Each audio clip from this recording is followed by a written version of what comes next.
Bueno, buenas tardes, bienvenidos y muchas gracias por haber venido. Así que empezamos esta actividad de hoy que arranca con esta mesa, que ya les va a contar el coordinador de la mesa exactamente quiénes lo integran y en qué consiste. Vamos a tener un cafecito para que se sirvan dentro de un rato ya y si quieren seguir con eso. Después tenemos un intermedio musical y a las 7 empezamos con la entrevista seguida de homenaje a Exilia.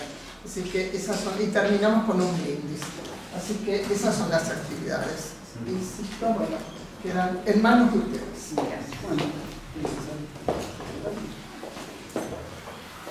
Bueno, ¿qué tal? Buenas tardes. Primero que nada, gracias a Leonor por la apertura que siempre tiene con nosotros para estas propuestas. Después más cuando estemos un poco más en calor, vamos a agradecer con nombre y apellido y con más particularidad a todos los que han trabajado, que son muchos y desde básicamente casi todas las áreas del instituto.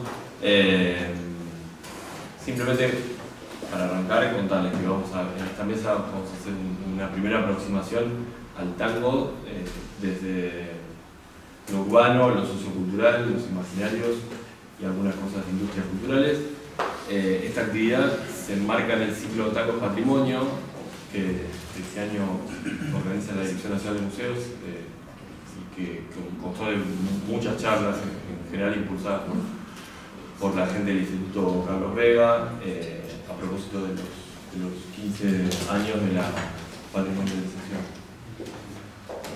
Y de la patrimonialización del tango se está cumpliendo estos días, 15 años.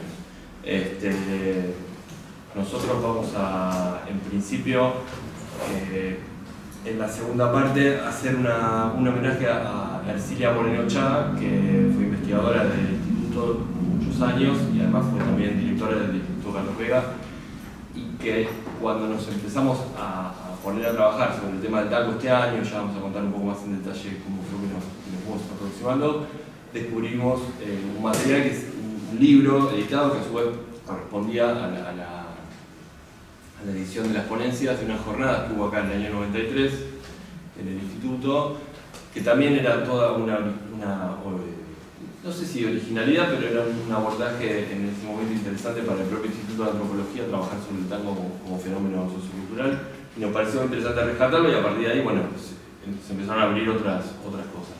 Después vamos a Olga Bram, también una compañera de la fonoteca, nos va a mostrar algunas piezas de tango que seleccionamos del Fondo Ortiz Rodrigo, que seleccionó Olga con los compañeros, con Rodrigo, y que están exhibidas y que con QR se pueden descargar. En principio, bueno, y finalmente el músico Leandro Calén nos va a acompañar con unos temas acá en el piano de Gómez Carrillo. Bueno, ya les iremos contando, hay varias sorpresas. Los dejo en principio en manos de acá de Julio Villarino, compañero, y que nos va a contar también las motivaciones que nos llevaron a organizar esta mesa y esta jornada. Bueno, gracias Gabo, buenas a todos y a todas. Gracias por estar, por venir. Sí, digo, acá podemos hay varias líneas, digo, para interpretar por qué estamos acá. Digo, hay una que primero nosotros tres, digo, es algo que está bueno contar. Trabajamos juntos hace 18 años en un organismo que se llamaba SINCA, que era el Sistema de Información Cultural de la Argentina. O sea, por casualidad de la vida estuvimos en distintos organismos y hoy nos podemos encontrar acá. También trabajando algún tema parecido, porque bueno, en el año 2010 editamos un libro que lo coordinó Gabriel sobre los 200 años de industrias culturales, que es uno de los temas que estamos recuperando también en estas presentaciones. Así que bueno, gracias también a todos los compañeros que estuvieron de las diferentes áreas trabajando para este evento, que fue creciendo, ¿no? Parecía que nos sumamos al principio con una mera cuestión de sumarnos a una política que ya venía de este ciclo de tangos patrimonio, y después fue creciendo en estas presentaciones, en el homenaje a Ercilia, cuando descubrimos ese material. hay una idea de también por qué el tango en el INAMPER, ¿no? Y ahí también nos interpela a un trabajo que ya venimos realizando, que es pensar algunas transiciones entre lo que podemos decir el mundo indígena, la tradición, el folclore, pensar estas realidades en las transiciones a las sociedades contemporáneas. Entonces ahí pensamos la transición rural-urbana, justamente de sociedades tradicionales a sociedades modernas o pasadas modernas, es un término. Sí, atravesadas por el mercado o atravesadas por ciertos procesos de institucionalización, de formalización, los medios masivos de comunicación. Digo, ahí hay varias cosas que nos llaman la atención y también nos convocan en estas jornadas. El tango también es como una excusa casi para nosotros, nos gusta el tango igualmente, pero de pensar estas transiciones, ¿no? El tango también como fenómeno que es como un folclore, digo, acá por ahí van a matar los antropólogos, pero es como un folclore, pero también es urbano, es cosmopolita, como decían los nacionalistas de la época, lo veían como mera degradación, como que degradaba la costumbre, degradaba la lengua, pero también es criollo, porque tiene raíces criollas. Entonces estas civilizaciones culturales son interesantes, pensarlas, y estas transiciones es un poco lo que venimos a exponer acá. Doy la palabra a Emi, la primera presentación, a cargo de Emiliano Soterola.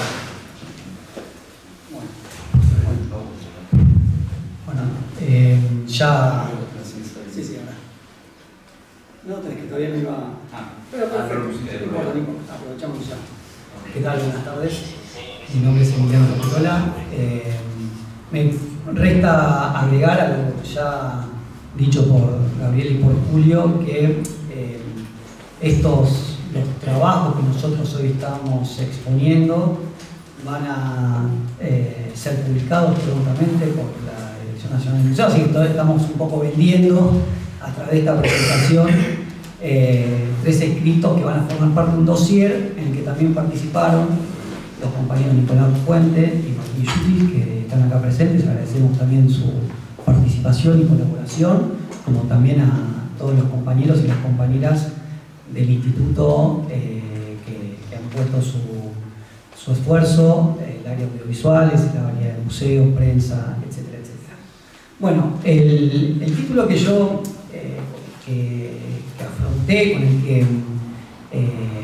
que he creado y con el nombre que le he puesto a mi trabajo para el dossier justamente, es el que ustedes tienen, que pueden visualizar: el tango, pasión y multitudes, modernización urbana, integración social y creación cultural en la Buenos Aires del 900. A ver, mi intención no fue hacer una recomposición de ese trabajo, sino más bien ubicar el problema, sí, de los orígenes del tango, la institucionalización de la cultura tanguera, por decirlo en términos más amplios, en el cruce en el área en la cual yo me desempeño, que es el área del pensamiento latinoamericano, ¿no? Entonces, si bien el objetivo general es reflexionar sobre el problema de las multitudes urbanas en la etapa inicial, entonces en la Buenos Aires del 900, como es ese epicentro de la formación del tango porteño, para no hablar del tango en términos genéricos, sino del tango en la ciudad de Buenos Aires,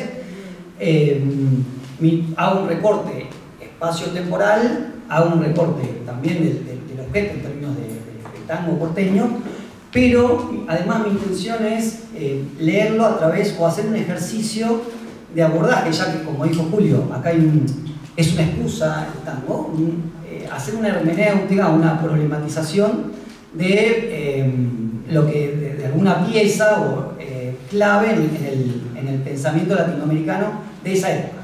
Y el texto al cual yo eché mano para pensar ese momento inicial del tango no es ni más ni menos que Las multitudes argentinas, de José María Ramos Mejía. Es un texto que se publica en 1899, en esas décadas iniciales del tango. Y me parece que es interesante por varios motivos, ¿no? El texto de Ramos Mejía, y más precisamente ese último capítulo dedicado a las multitudes de los tiempos modernos. En primer lugar, Ramos Mejía, como un representante, una de las figuras más importantes del positivismo argentino y podríamos decir latinoamericano del periodo decimonónico, sin lugar a dudas es un trabajo que en todo caso viene a cerrar su etapa intelectual en el campo intelectual, valga la redundancia, de Argentina y de América Latina. En segundo lugar, es un texto fundante en el pensamiento nacional. Esto es fundante en términos de discursividad y de problematización, porque es un texto que pone a las multitudes en el centro de la escena de las problemáticas intelectuales. Ya se ha dicho que Ramos Mejía fue el Lebón argentino, ¿no? Pero no solo eso, por la fundación del objeto, sino también porque es interesante cómo Ramos Mejía pone sobre la mesa un conjunto de saberes y disciplinas en diálogo, ¿no? La psicología social, la historia, la sociología, etcétera, etcétera.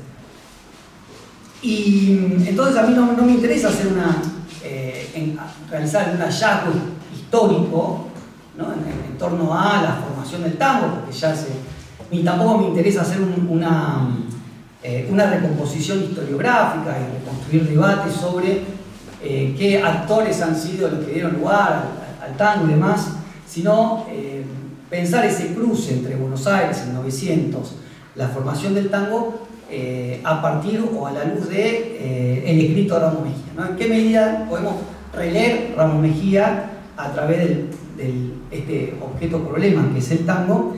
Y en todo caso también qué nos puede decir Ramos Mejía sobre esa fundación, qué es lo que ilumina en su texto sobre ese momento creador.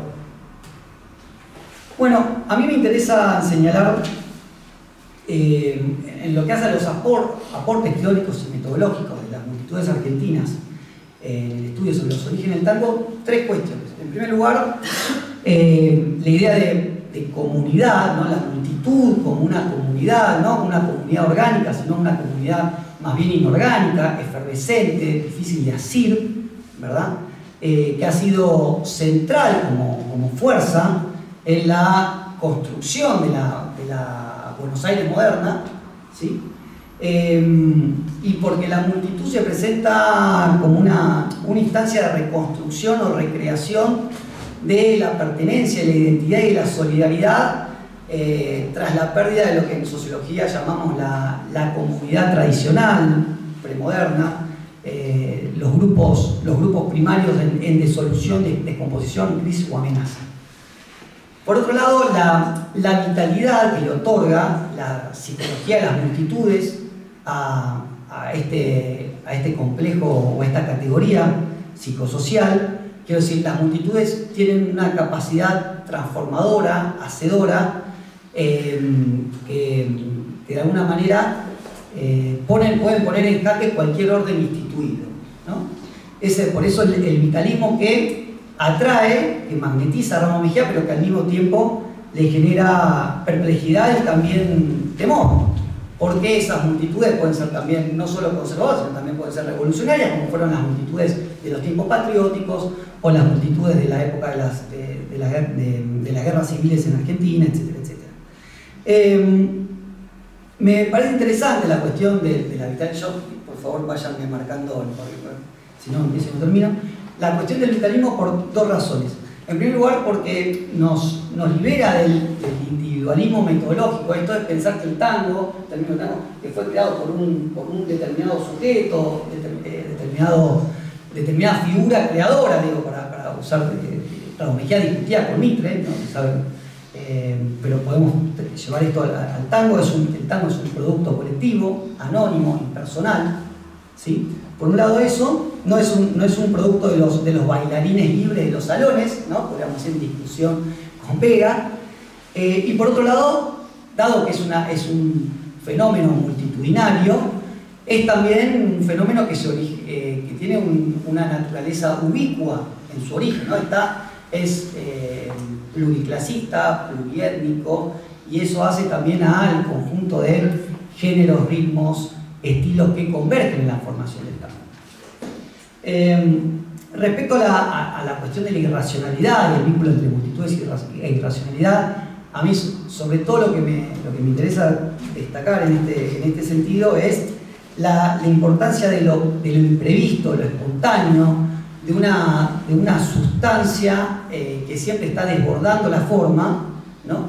Y en este sentido el tango y la cultura tanguera desbordó lo que en Ramos Mejía parecen como las tradiciones o la moral porteña o argentina de la segunda parte del periodo decimonónico. Y además, si se suma fuerza e irracionalidad, tenemos que la estructuración de una cultura que no solo que trae efervescencia, ¿no? en un momento particular de la construcción de la metrópoli porteña, sino también imprevisibilidad. Hubo una alta dosis de imprevisibilidad y de descontrol en la construcción de esa cultura tanguera. Otras dos cuestiones que me interesan marcar sobre los aportes de Ramos Mejía a los orígenes del tango es en sintonía con ingenieros, con Ernesto Quesada, en la fundación de la sociología y la psicología social, es el problema de pensar el tango en el proceso de asimilación urbana de los migrantes, el componente migrante, que se fueron sumando a pasos agigantados, ¿no? El aluvión migratorio, ya aparece la metáfora del aluvión en Ramos Mejía mucho antes que en Romero, y pensar la ciudad moderna, la ciudad del 900 como en un ámbito en permanente transformación, en ebullición y en permanente transformación, ¿no? Una forma de pensar la modernización americana y de las grandes urbes americanas del 900 en sintonía o en simultaneidad, podríamos decir, con las problemáticas que estaban llevando adelante los sociólogos de Chicago, allá en el norte, en Estados Unidos, y que dieron lugar a la escuela de Chicago, ¿no? Es decir, el campesino polaco de Thomas Cisniewski, por poner un ejemplo paradigmático de aquella sociología, el ingeniero se traduce como el campesino italiano, ¿no? Al que hay que estudiar y al que hay que aprender en términos de asimilación, ¿no? Al medio urbano y al medio social, político, etc. Lo otro que me interesa señalar, en términos de aporte, es dar cuenta de estas dos formas de multitud que Ramos Mejía reconoce en los tiempos modernos, ¿no? La multitud dinámica, que es una multitud transformadora, movilizante, creativa, intempestiva, efervescente, y otro tipo de multitud que son las multitudes estáticas, que en cambio tienden al conformismo, a la contemplación. Digo, como verán, como puse ahí en mi diapositiva, me parece sugestivo para pensar un momento activo, participativo, inicial de las multitudes durante las últimas décadas del periodo decimonónico, y cómo esas multitudes se van transformando lentamente, paulatinamente, junto a la emergencia de las industrias culturales, algo que va a trabajar en todo caso Gabriel ya en la segunda década del 900, en un gran público, ¿no? Que disfruta el tango a través del teatro, el cine, el fonógrafo, etcétera, etcétera, ¿no? Bueno, yo aquí no tengo mucho tiempo, no lo quiero aburrir. Hice un pequeño cuadro en el cual analizo lo que aparece como los tipos de multitud, ¿no? Pensándolo en un esquema no tipo ideal como categorías formales, sino en una lógica evolutiva, es decir, las grandes urbes transitan de lo dinámico a lo estático, a lo que hace la participación de las multitudes. Esta transición va acompañada de lo que en términos ecológicos se denomina la acomodación, la aclimatación, la llamaba ingenieros, la llamó ingenieros en sociología argentina, un primer momento de ajuste al medio ambiente en el cual se van integrando paulatinamente esa multitud de migrantes, a lo que es la asimilación que supone, como diría Robert Park, una transformación importante de los aparatos psíquico-emocionales y actitudinales, ¿no?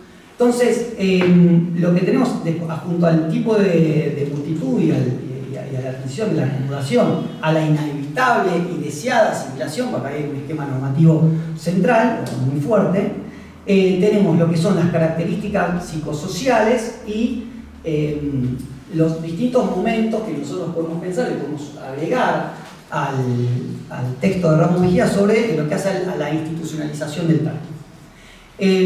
Lo que aparece en una primera etapa como el inmigrante campesino italiano, ¿no?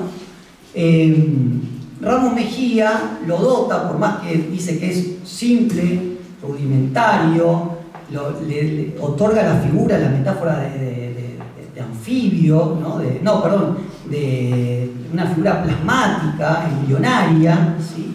Por su simpleza, lo rudimentario de su estructura cultural y sus disposiciones anímicas.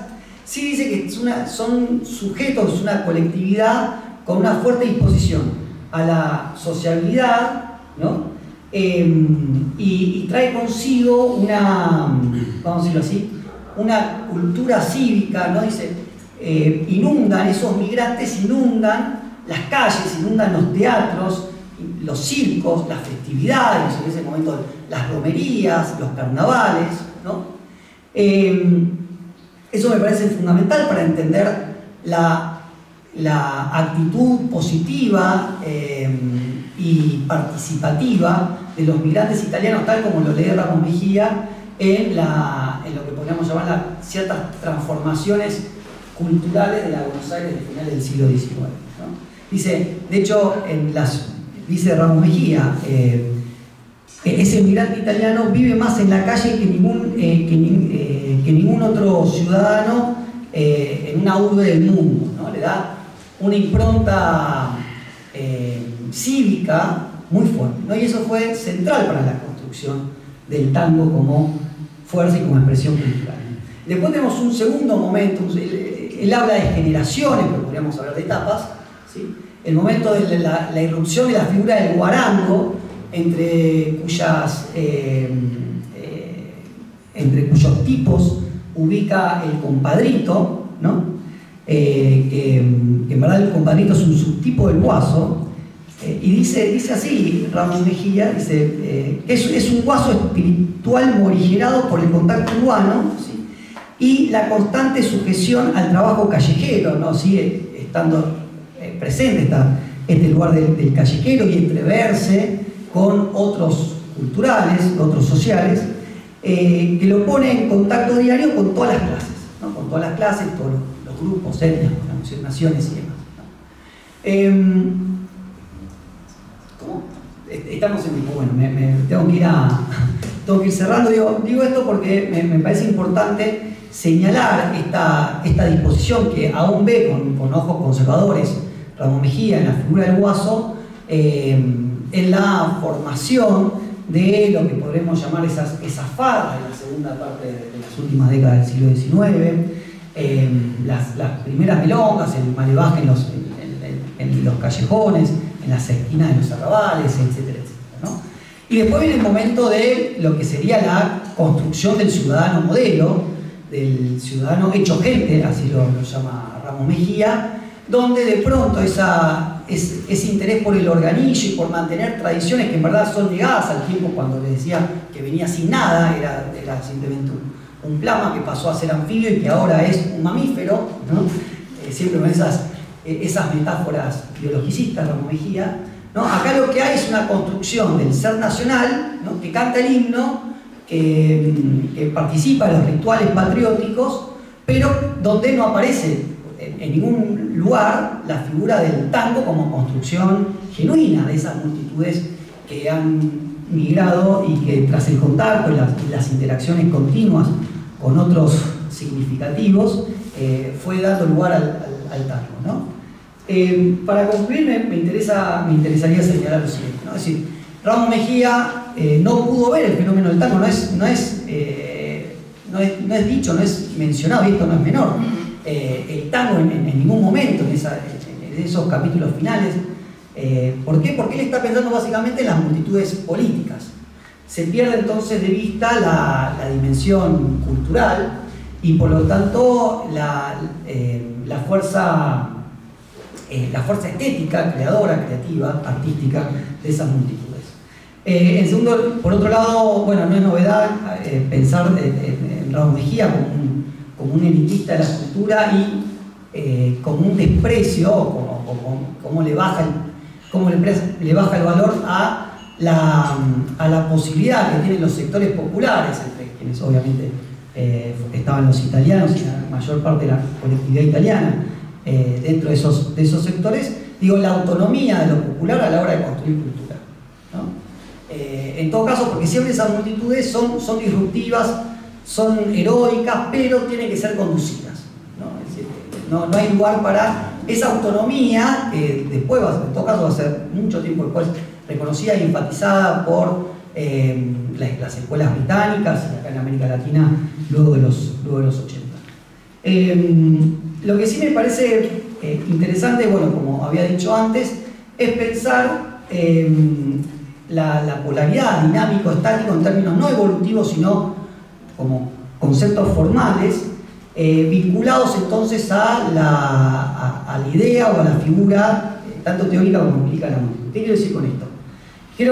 A mí me parece interesante señalar cómo Ramos Mejía ve una creciente intelectualización, mercantilización, contractualización, etcétera, de las relaciones sociales en una Buenos Aires fenicia, ¿no? Que se considera y que se va acentuando como el cerebro del país. Esto será la figura de la centralidad y la primacía urbana, sobre la cual va a hablar Julio más tarde.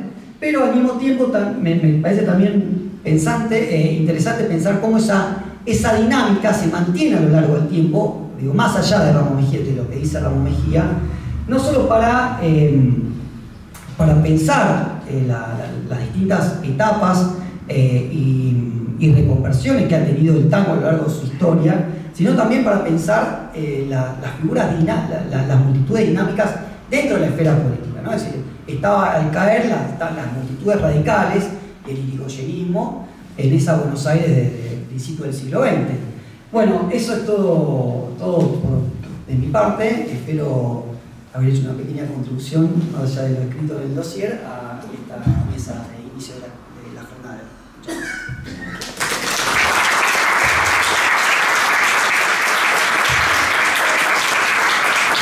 Como decía Emiliano, la ponencia que estamos presentando hoy es un trabajo que estamos haciendo.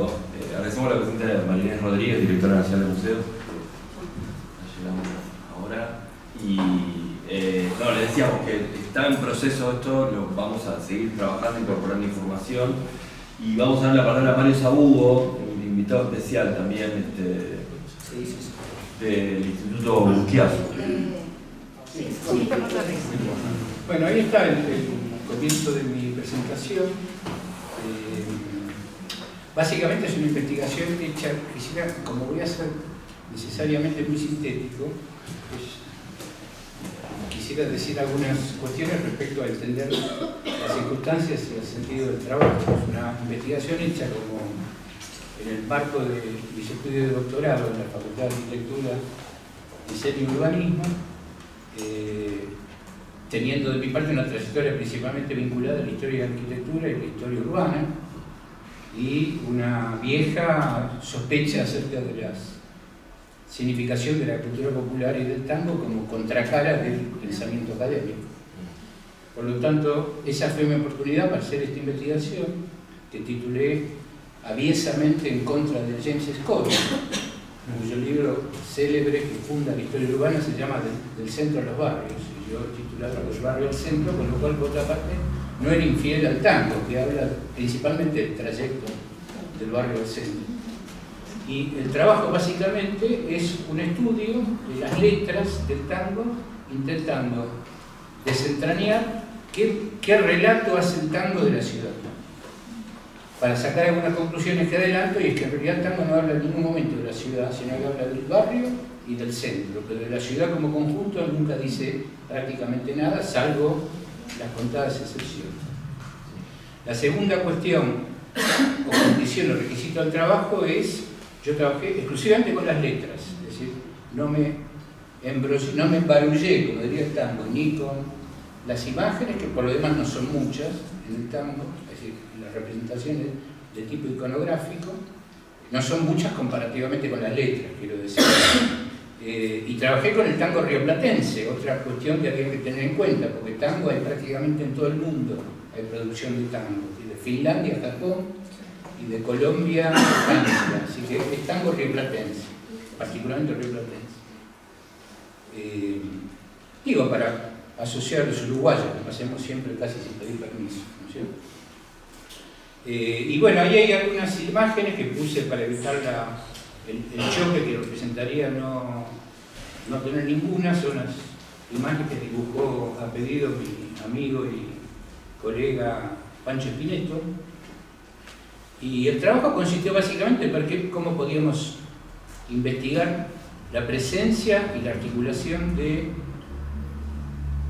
digamos, la presencia de un gran relato como, digamos, abstracción, como, digamos, decantación de esa cantidad tan incierta de tangos que existen. Algunos dicen 10.000, otros 100.000, otros 1 millón.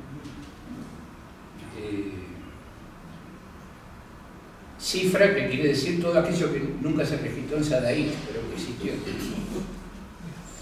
Y básicamente yo trabajé con, digamos, esto sucedió hace unos 10 años o 15 años, y trabajé ya con algunas ventajas de carácter digital, que era una base de tango que juntaba una gente en Alemania, que me permitió tener un archivo. Ahora hay archivos mucho mejores y mucho mejor armados, tipo por ejemplo Todo Tango, por poner uno, pero me permitió de todos modos hacer búsquedas ya con los sistemas de búsqueda de web para buscar las palabras clave. Yo busqué 2 palabras clave: barrio y sus digamos, sinónimos, porque lo son prácticamente, que son arrabal y suburbio, y centro, por otro lado. Obviamente encontré muchas, infinitamente más menciones del barrio que del centro, que las hay, y básicamente les diría que revisé una base de 10.000 tangos, que era la que disponía en esta base de datos que ya no existe, que se llamaba Gardel, que estaba, creo que en Múnich, si no me acuerdo mal. De esos 10.000 tangos yo obtuve una muestra de aproximadamente 1.800 tangos que tenían digamos, la presencia de algunas de las palabras clave, y a continuación hice lo que recomienda Bachelard: lectura lenta y paciente de los textos, a fin de extraerlos verdaderamente interesantes, ya no tanto por la presencia de las palabras clave, sino por su propia potencia poética, por así decirlo, ¿no? De manera que eso me dio básicamente los alrededor de 180 tangos, con lo cual está construida, digamos, como base documental esta hipótesis, tratando de mostrar la hipótesis.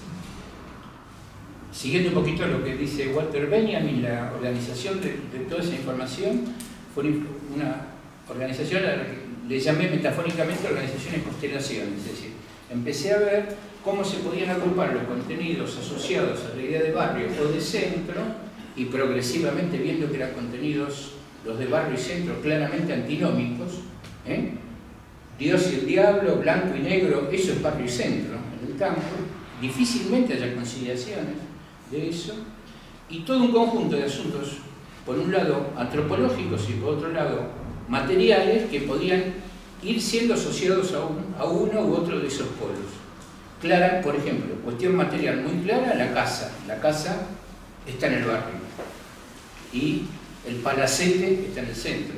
Entonces eso me dio, que lo que estamos viendo aquí, una serie de 5 constelaciones de carácter antropológico, digamos, es decir, no materiales: el tango, la mujer, el varón, el lujo y el regreso, y 5 constelaciones materiales, que son el farol, el fango, el percal, el gorrión y la casita.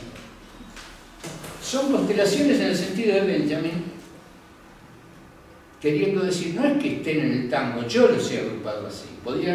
Es como cuando uno ve el cielo, ve constelaciones porque uno traza los vínculos, no es que estén así, pero en la práctica nos permite organizar el material de manera que era más o menos de este modo, es decir, tenemos todas estas, digamos, polos de cada una de las constelaciones, algunos asociados al barrio y otros asociados al centro, con sus respectivos iconos que pusimos acá. Cada asunto, por ejemplo, el asunto de lo que podríamos llamar el ambiente, alguien fino diría el ambiente, en el tango es el fango o el asfalto, o el fango y el empedrado, por momentos, ¿no? Como lo pone Mansi en algún tango, y así sucesivamente. Muy claramente es, bueno, el percal y la seda, ¿no? Pero acá, obviamente, yo estoy eligiendo polo simbólico, también podría poner acá el tapado de Herminio, con toda claridad, pero lo que me parece que se pudo ir mostrando a medida que armábamos estas constelaciones, que esa polaridad que yo busco en barrio y centro, pero porque yo estoy trabajando en función de ver qué hay en el tango para mi asunto, que es de la urbana, se podría hacer cualquier otra cosa, puede desplegarse en una serie de contenidos que se están articulando alrededor de una contradicción principal. Y sobre esto quería decir dos cosas. La primera es, esto es trabajar con las letras, no descarto otro tipo de análisis. Por ejemplo, el interesantísimo asunto de Ramos Mejía y las multitudes. Porque hay alguna gente que tiende a pensar que lo que uno no pone en su investigación es un error o una claudicación. No, es lo que uno puede hacer. Yo veo esto como una convergencia con otro tipo de estudios. Ahora, es cierto que es un estudio absolutamente ajeno a lo histórico en el sentido de evolución. Nosotros hemos tomado todos los tangos canción, desde el primero, que es 1927, el famoso Mi Noche Triste, hasta la época que hacíamos esta investigación. El tango canción empieza en el 27, con Tubsi. Bueno, así se ordenó todo el material. Cada una de estas constelaciones tiene una, digamos, un conjunto de que yo traigo aquí de una manera muy sintética, pero a grandes rasgos diría, hay una primera serie, las primeras 5 que tienen que ver con el tema, digamos, existencial, podríamos decir, y otras que tienen que ver con las cuestiones de tipo material, vestimenta, tecnología, fauna, arquitectura, etc. El único conjunto de constelaciones que no tiene contradicción con respecto al barrio del centro es el tango mismo. Esa es una especie de cosa paradójica que hay ahí, como vamos a ver después en algún ejemplo. El tango no se degrada cuando va al centro, a diferencia de las personas. Las personas que van al centro caen, por así decirlo, ¿sí? Y pueden eventualmente redimirse regresando al barrio. Hay una serie, como bien lo estudió un profesor de filo, Fraschini, no sé si han visto algo de él, hay un gran trabajo de él vincula la letra del tango con todas las grandes tradiciones de la literatura occidental, donde está, por ejemplo, el Ubi Sunt de Ovidio, ¿dónde están las cosas?, repetida hasta el hartazgo por el tango, ¿dónde está mi barrio? Eso es muy, muy profundo, muy antiguo. Y bueno, en esas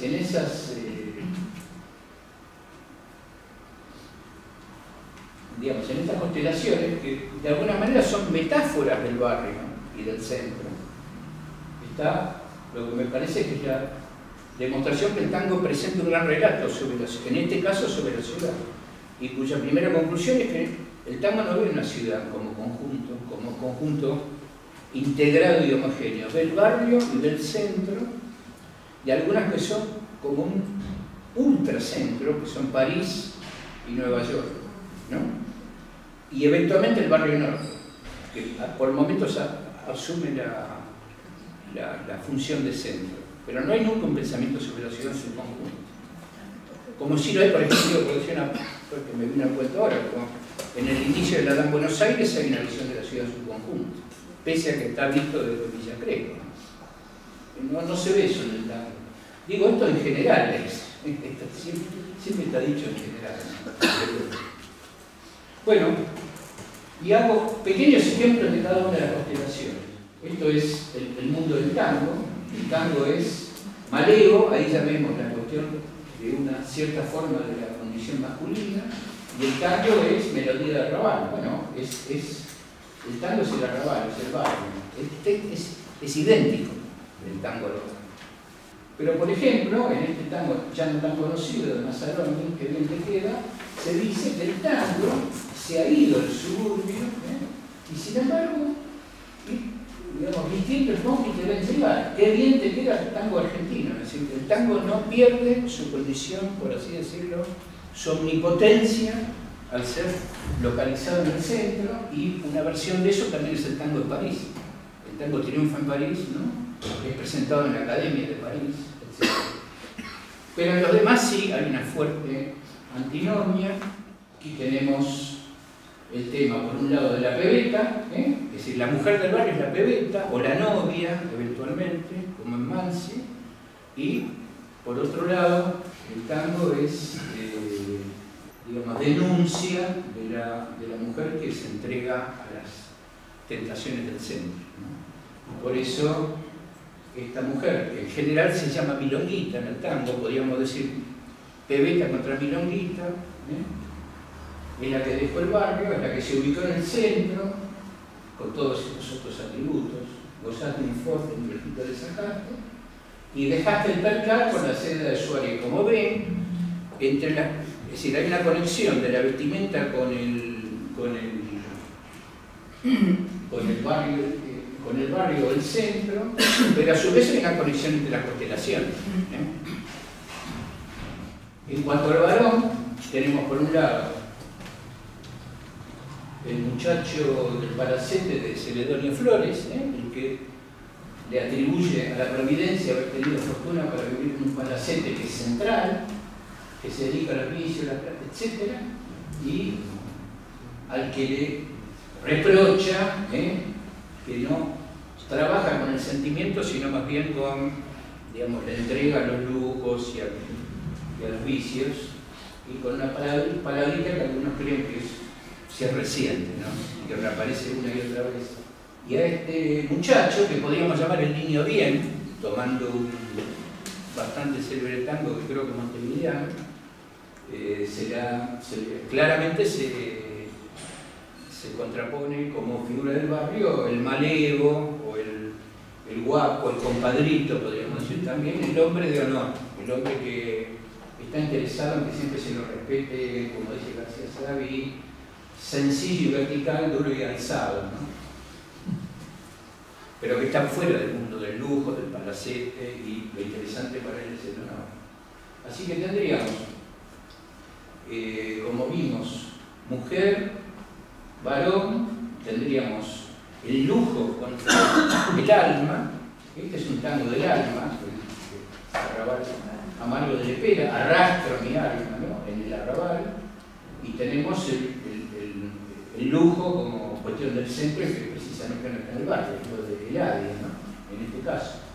El alma buena es el espíritu del barrio, no es lo material. Y después está el tema del regreso, del cual tal vez, bueno, aquí está, en vez de Ovidio, está Homero, claramente, con la Odisea, el regreso que nunca puede terminar de cumplirse, y que tiene una expresión muy dramática en el tango de San José de Flores. Y termina con esto, ¿no?, que finalmente con una paradoja, es decir, volví, pero ya no es, a donde volví ya no es donde uno quería ir, ¿no? La meta quería ir. Bueno, acá está el regreso, ¿no?, en la casita de mi viejo. El centro es el lugar al que se va en la ida, en la partida, y el barrio es un lugar al que se vuelve, una y otra vez, como bien el señor Troilo. Y después vienen las cosas materiales, las cosas vinculadas a la luz. Acá está el, bueno, diría, canónico farol, el expósito, un curioso farol que tiene un tango en el bolsillo, ¿no? Es una cosa muy extraña, un farol con bolsillo. Bueno, pero acá estamos en el terreno de los magos de la metáfora, ¿no? De Pósito, de Mansi, de Cátulo. Acá es el vértigo de la metáfora.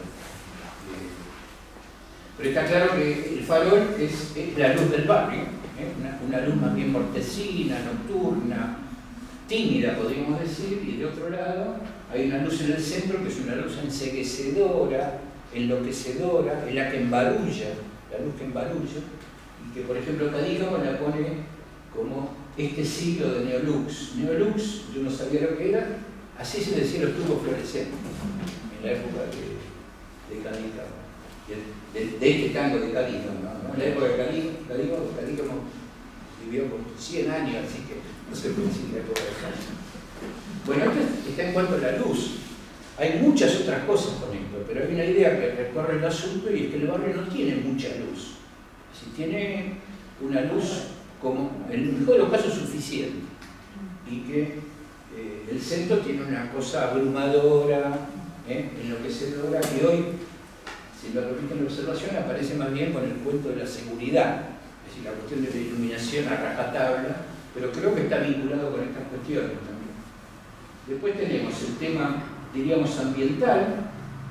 Bueno, en sur, claramente, ¿qué tenemos? El agua, la tierra, los yuyos, eso es el barrio más bien, diría yo, bueno, el barro, y de otro lado, el barrio es algo que tiene condiciones como, por ejemplo, el protagonista de este tango dice, vengo del asfalto, para llegar al barrio, que no... Hasta aquí llega empedrado. Eso es un poco inestable. A veces se dice empedrado por oposición a la calle de tierra y otras veces como elogio frente a la falda. En los dos casos es un planteo, si se quiere, ambientalmente conservador. Bueno, acá está todo el festival de imágenes que tiene el tango con la vestimenta, es decir, de un lado está el percal, claramente como símbolo que aparece una y otra vez de la vestimenta, en este caso femenina, del barrio. Por ejemplo, ir al centro es olvidar el percal. Y después está, bueno, por ejemplo, la señora del chalet, que es un festival de indicaciones arquitectónicas y vinculadas a la indumentaria, incluso a la billutería, todo lo que uno se puede imaginar. Y son todas, digamos, derivaciones del planteo de que el centro está el lujo, ¿no? Bueno, tenemos algo sobre la fauna, principalmente los pájaros. Los pájaros son probablemente la especie de mayor presencia en el tango. Desde el gorrión, al cual se le atribuye, y muchos otros relatos confirman fuera del tango que tiene más bien una fama de ave sedentaria y doméstica, por así decirlo, aquí asociado al barrio por lepera y batistera, y después la golondrina, que es, digamos, claramente el alma, bueno, acá se dice, errante y viajera, que tal vez alguna vez se detenga. Y si se detenga, construirá un nido. Bueno, el nido es la conexión con la arquitectura, desde la constelación de la fábrica, ¿no?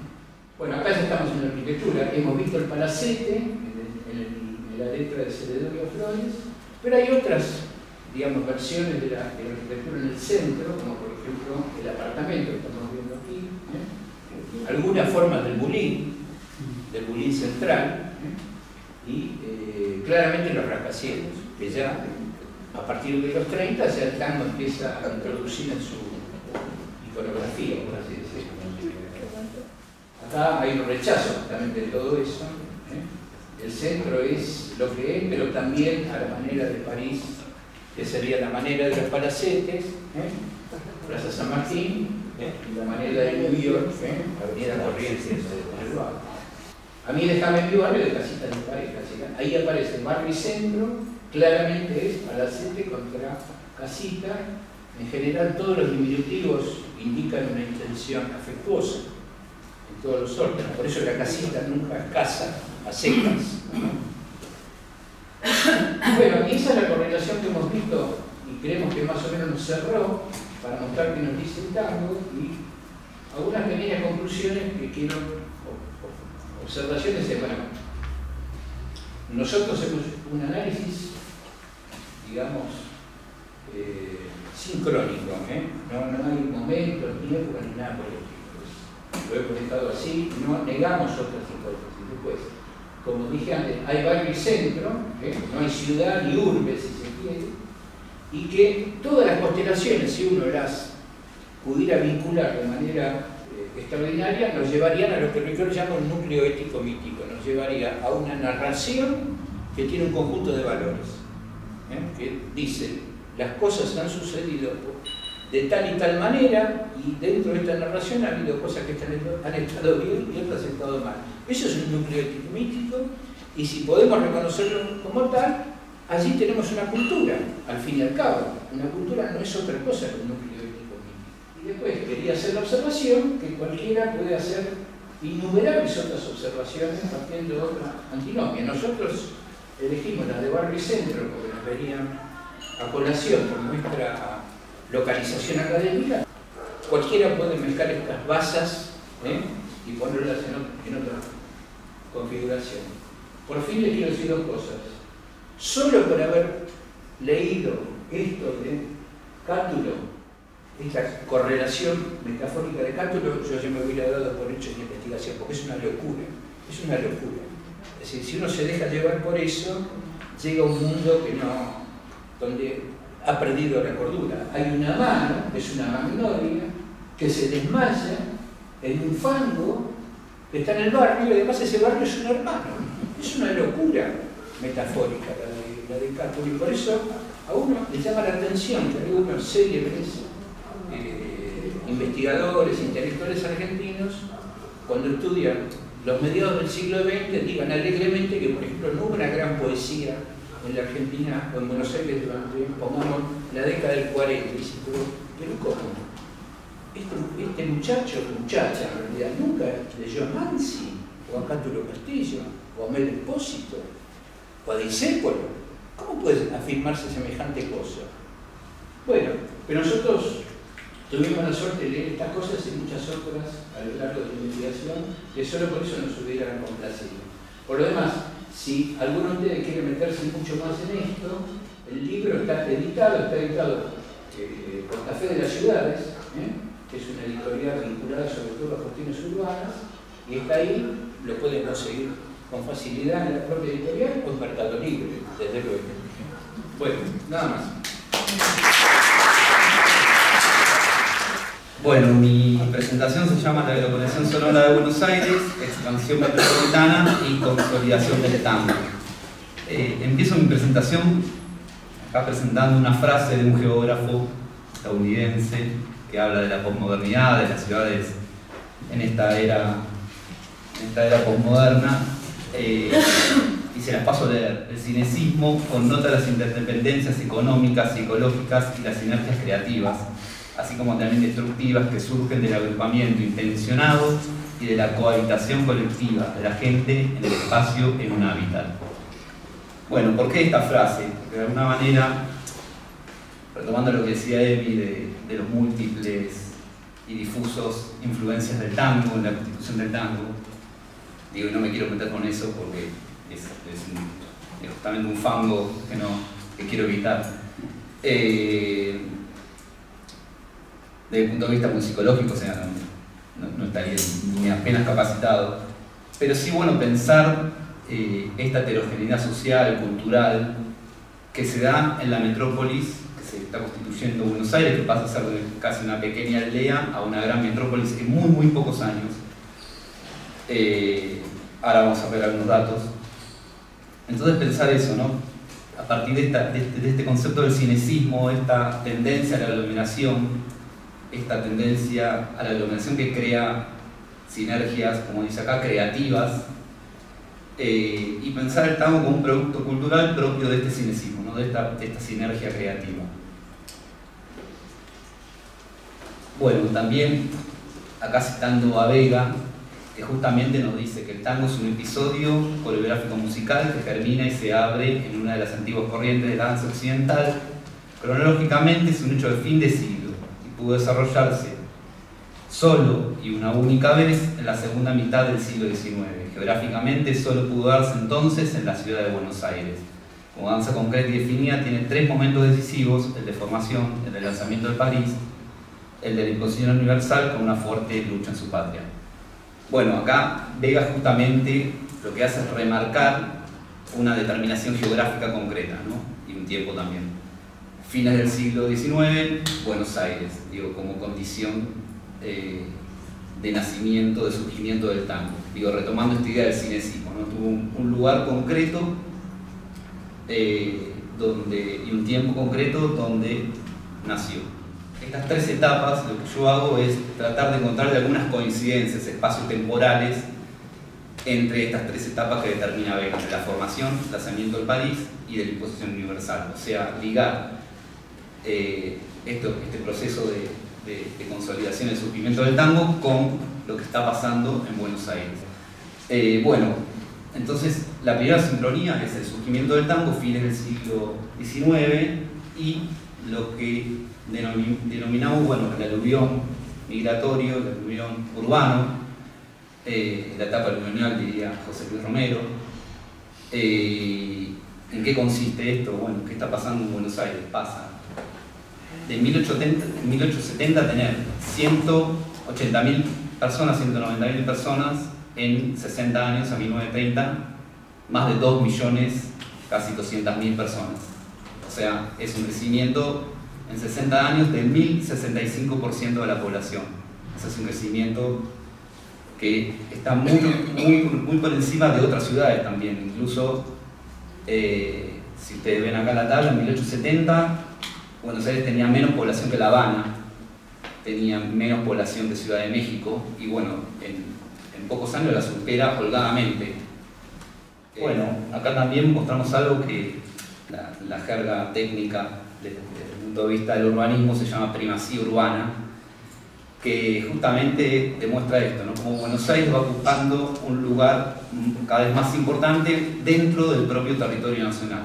O sea, si bien toda la Argentina va creciendo, Buenos Aires crece mucho más, y eso la consolida como metrópolis. Acá vemos este dato que ya en 1914 Buenos Aires tenía el 26% del total de la población del país, ¿no? Ya habiendo crecido 5 puntos porcentuales de 1895. Llega hasta, bueno, la década del 70 ya abarca el 36% de la población en su pico máximo. Si lo comparamos con otras ciudades de Latinoamérica, Buenos Aires es una de estas ciudades que tiene este rasgo de primacía urbana más marcado. Es solo superado por Montevideo, que Montevideo aglomera el 33% de la población de todo el país. Buenos Aires el 30%, ¿no? Esto a 1950. Bueno, este proceso de primacía urbana se relaciona justamente con este concepto que les nombraba al principio del cinesismo, ¿no? Esta tendencia a la aglomeración, donde obviamente están coincidiendo sobre todo los migrantes que vienen de Europa, y que podemos decir que es una de las poblaciones que se relaciona con el surgimiento del tango, ¿no? Que también contribuyen desde el punto de vista musical, de la lengua, cultural, al surgimiento del tango. Buenos Aires entonces pasa de ser una pequeña aldea a una gran metrópolis en pocos años. ¿Qué es lo que lo distingue como metrópolis? Bueno, el tamaño poblacional. Previamente había sido federalizada en el 80, ¿no? Hay un proceso también de institucionalización de la ciudad y de demarcación. La diversificación de diferentes zonas internas dentro de la misma ciudad, un incipiente desarrollo industrial hacia el sur, un reordenamiento del suelo donde, producto de la epidemia de fiebre amarilla, se consolida un sur pobre y un norte rico, tendencia que todavía se mantiene en la actualidad. Bueno, el cosmopolitismo, ¿no? Digo, este ingreso masivo de población de diferentes orígenes. En el estilo europeo de la urbanística, de la arquitectura, ¿no? La ciudad se trata de asemejarse a las grandes capitales del mundo. Un gran desarrollo de la infraestructura portuaria, subte, trenes, electrificación, bueno, todo esto convierte a Buenos Aires en una gran metrópolis.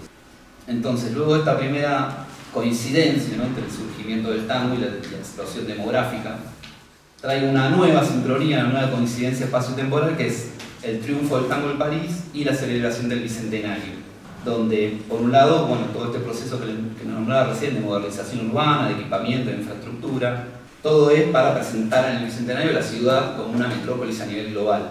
Entonces ahí, bueno, del mote también de la París de Sudamérica, ¿no?, como una ciudad pujante que puede equipararse a las grandes ciudades del mundo.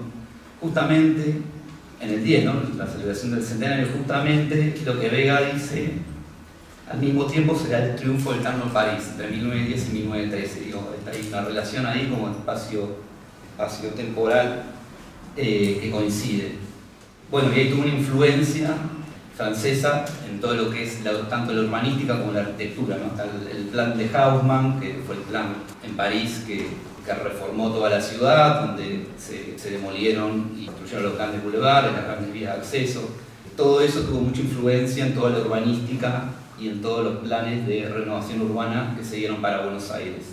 Bueno, también la influencia del paisajismo de la mano de Thais, que también es contratado para inaugurar los grandes parques públicos de Buenos Aires, la arquitectura, bueno, hay sin número de edificios del estilo Beaux Arts. Bueno, ¿qué quiero decir con todo esto? Si bien Buenos Aires incorpora estilos urbanísticos, arquitectónicos, sobre todo europeos, pero sobre todo franceses, también hay un gusto francés por la cultura argentina. Evidentemente que el tango acá produce un efecto sobre los salones de París, sobre la cultura francesa, como un ida y vuelta, ¿no?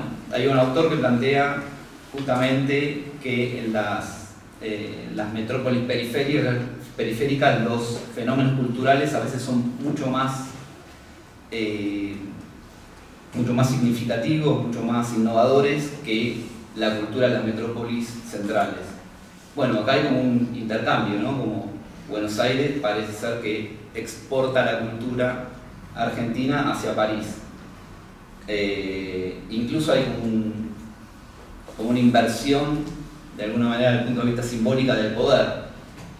La cultura, parecía ser la cultura porteña, de mano del tango, por momentos es superior a la cultura europea.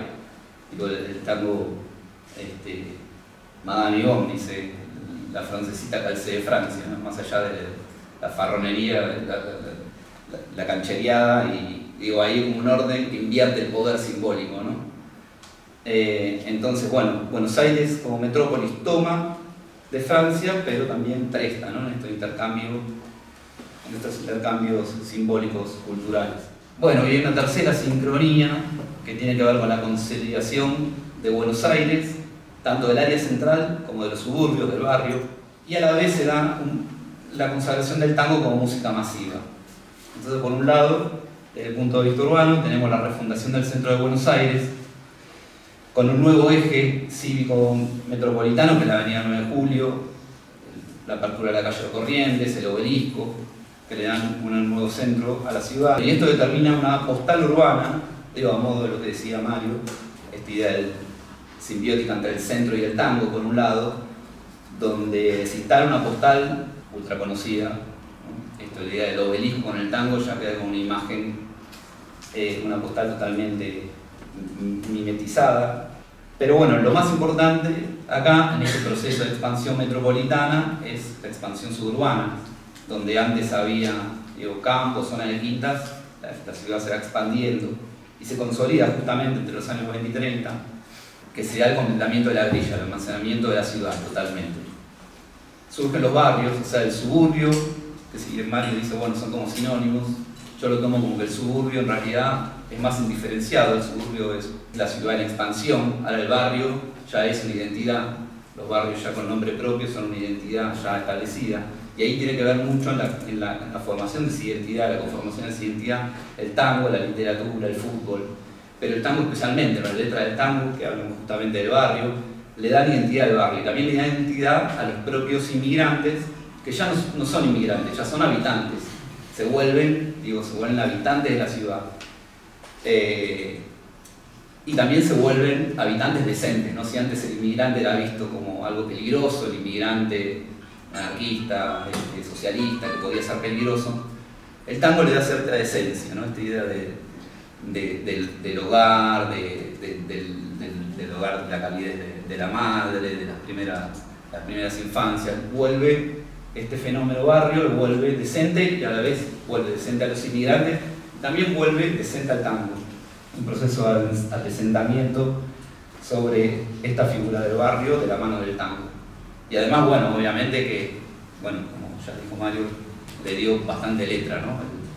El barrio le da mucha letra al tango. Bueno, y en esta sincronía, justamente cuando se expande la ciudad, se expanden los suburbios, y ya no son suburbios, ya son barrios con nombre propio, se da justamente al mismo tiempo la consolidación de lo que se llama la Guardia Nueva y el ascenso del tango canción, que es justamente también la expansión del tango como industria cultural a través del fonógrafo, el gramófono, el radio y el cine ya a partir de la década del 30.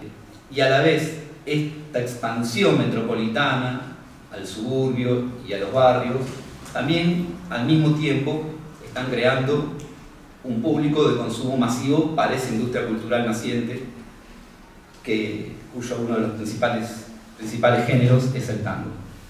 Para finalizar y hacer como un resumen, 3 momentos del cinecismo de este impulso de la aglomeración.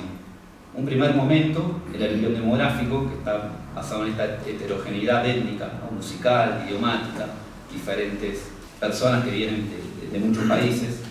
Un segundo momento, que es la celebración del tango y el triunfo en París, que se dan casi al mismo tiempo, se celebra la metrópoli, se celebra el tango a nivel mundial. Y bueno, y un tercer momento, que sería la conclusión de estos momentos anteriores, que es esta expansión metropolitana, o sea, Buenos Aires ya formada íntegramente como metrópolis, y el tango, que es la música masiva de esa metrópolis. Muchas gracias.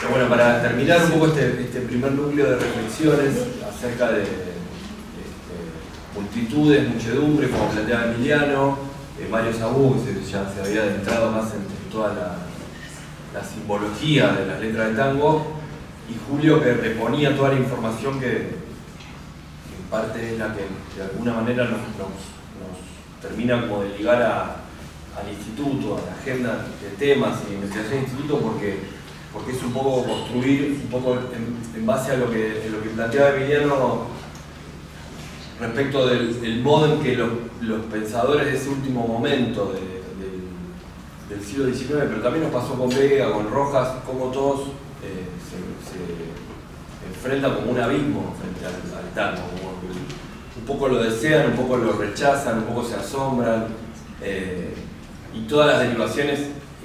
Hay cosas que encontró Emiliano respecto del propio habla popular, como Ramón Mejía siente el temor frente a las deformaciones del idioma, lo cual no deja de ser, son paradojas o contradicciones que no los descalifican en absoluto a ninguno, ni siquiera Vega tampoco, que también discute la tradición hispanista del tango, sino que en realidad lo que hacen es mostrarnos los pliegues y el fenómeno tal como lo estaban viviendo en ese momento.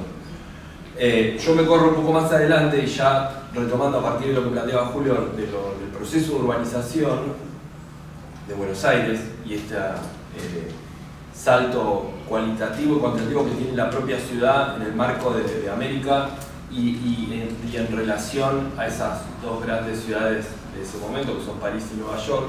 Nueva York es la más nueva, digamos, la que de alguna manera está más en sincronía con Buenos Aires, y algo de lo que pasa como un proceso muy vertiginoso respecto a la industria cultural.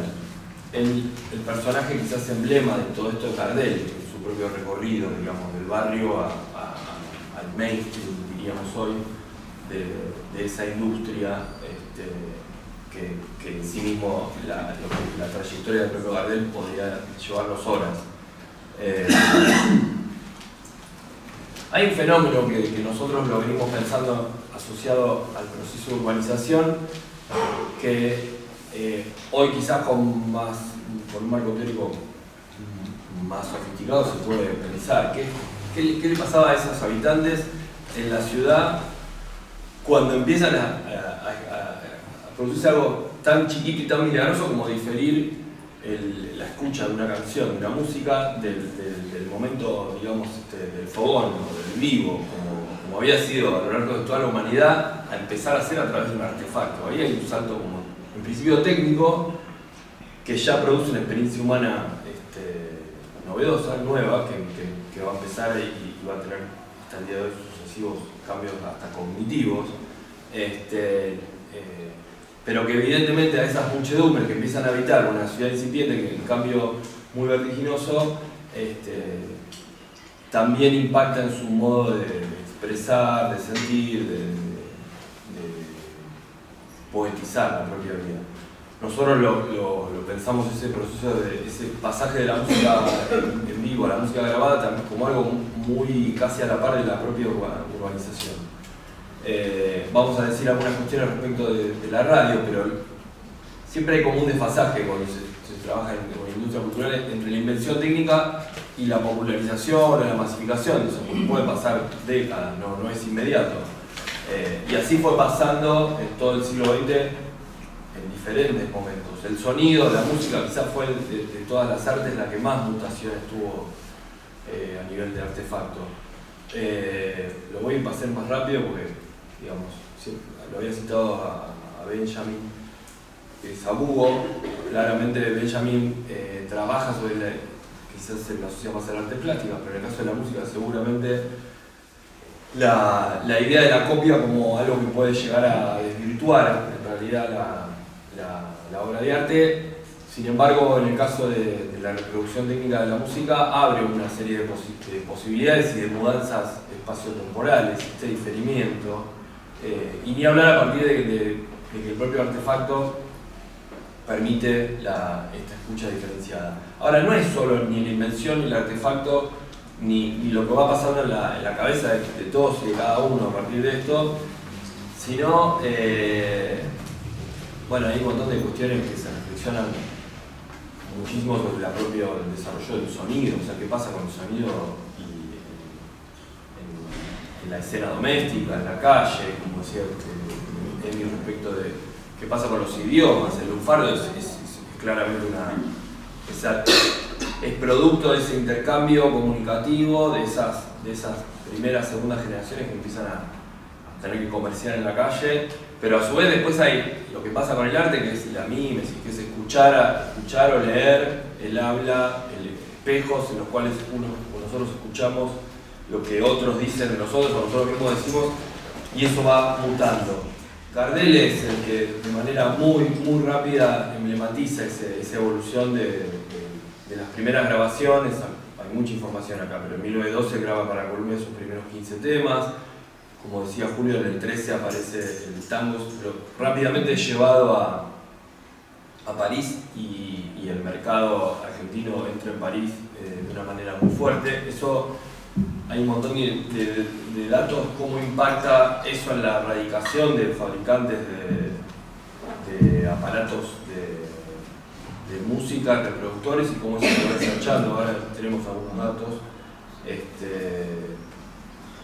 Es la Guardia Nueva.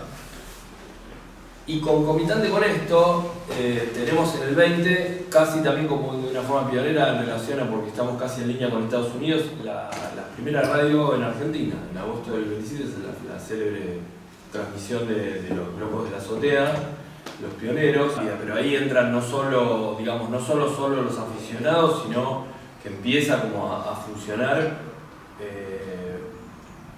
estos artistas, Gardel y Razzano, que pasan de la Armenonville a grabar sus primeros discos, de Cabalera a grabar sus primeros discos, de ahí a ser llevados al exterior, forman parte de lo que se escucha en las radios. La radio enseguida, las primeras radios son de carácter claramente, tienen al tango, si bien las primeras son con música clásica, tienen al tango como principal música que se reproduce. Hay una serie de alianzas ahí.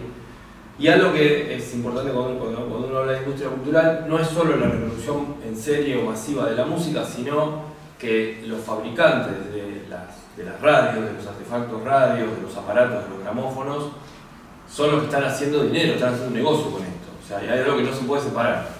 Cuando uno habla de serie o de producción masiva, no se puede separar ni la publicidad ni el artefacto del contenido. No es que primero está el contenido, luego el aparato o al revés, sino que están juntos.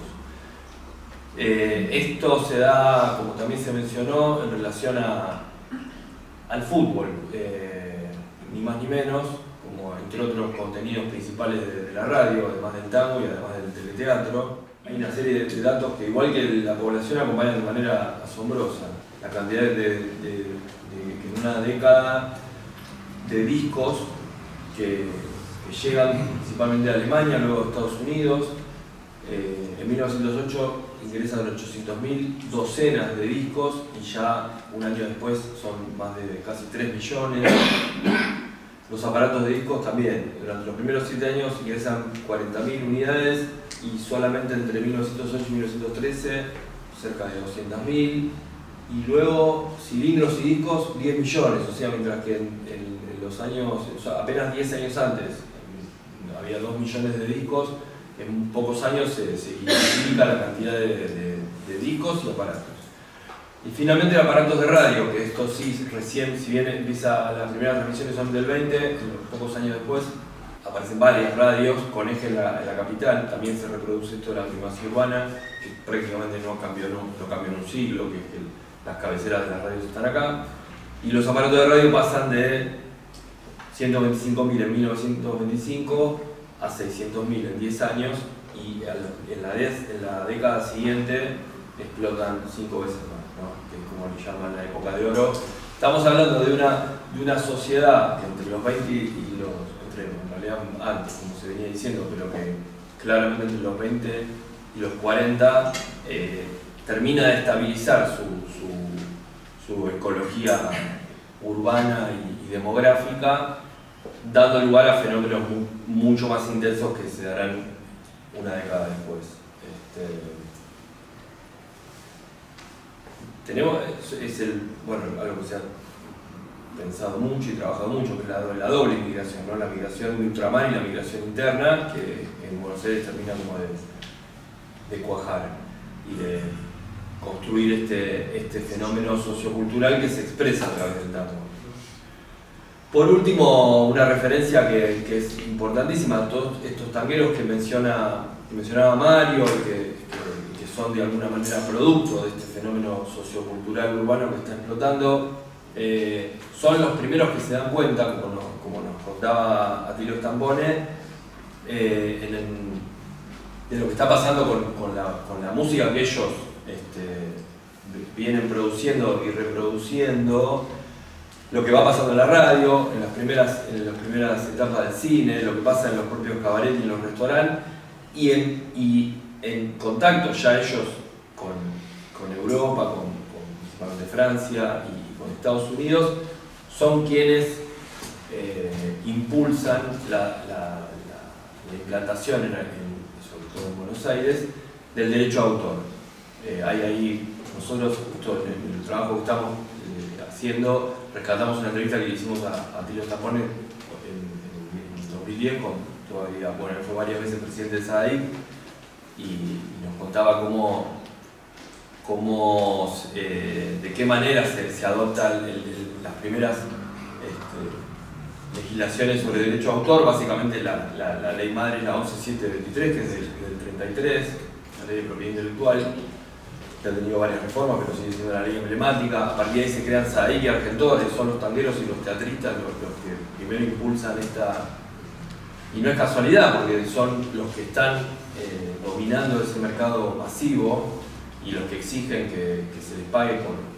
Así como la anécdota esa del derecho de autor francés, es un conocido compositor que iba al restaurante y decía, bueno, acá está cobrando el dueño del restaurante, está cobrando el mozo, está cobrando el que hace la comida, el del estacionamiento de los carruajes en la puerta, bueno, pero la música que se está escuchando la hicimos nosotros también tenemos que cobrar. Entonces hace una demanda y ahí es el primer caso de Stampone, lo contaba muy simpáticamente. Está buenísimo. La ley 11723 es del año 33, no es casualidad. Del año 31 es la profesionalización del fútbol. Son fenómenos que están ocurriendo casi concomitantemente. el Estado empieza a legislar.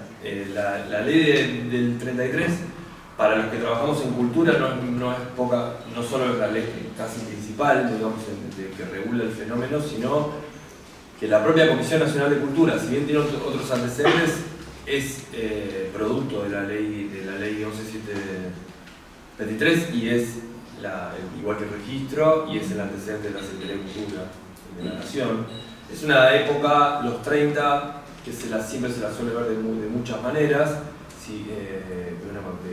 si bien es el momento posterior al golpe de Irigoyen, el radicalismo, es un momento en el cual la clase dominante, la oligarquía, que de alguna manera restaura el poder, igual se da cuenta que tiene que legislar sobre un montón de fenómenos, y es la creación de Banco Central, Junta Nacional de Carnes, de Granos. En todo ese contexto es que no es casualidad, se regulan los medios, se regula la actividad comercial del tango. Por último, Gardel ya para entonces ya está triunfando en Nueva York. Es el gran momento de las películas emblemáticas. Casi que esto coincide su temprana y sorpresiva muerte en el 35 en Colombia. Esa imagen que colocamos ahí del entierro de Gardel, que se lo considera, después del entierro de Irigoyen, los dos primeros como cortejos fúnebres masivos de la ciudad de Buenos Aires.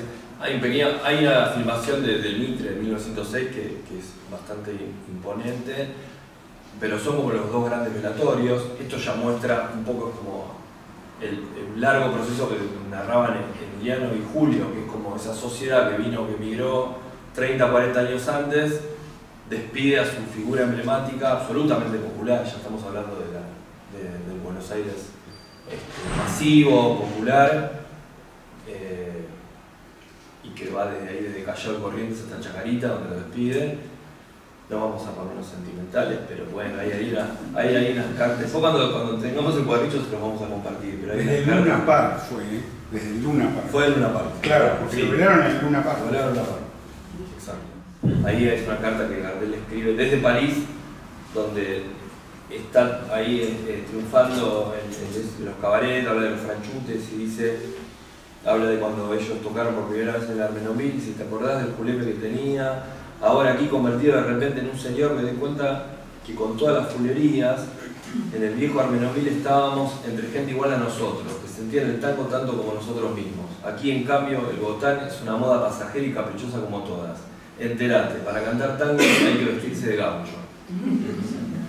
Que esa es otra historia, porque la cuestión del tango campero y los orígenes de cómo se vestían y cómo de alguna que Julio había preparado más cosas, nos quedó mucha información afuera, pero como también hay un criollismo porteño, una idea ahí de cómo una vinculación con lo rural bastante más importante de lo que se cree, de los orígenes del tango.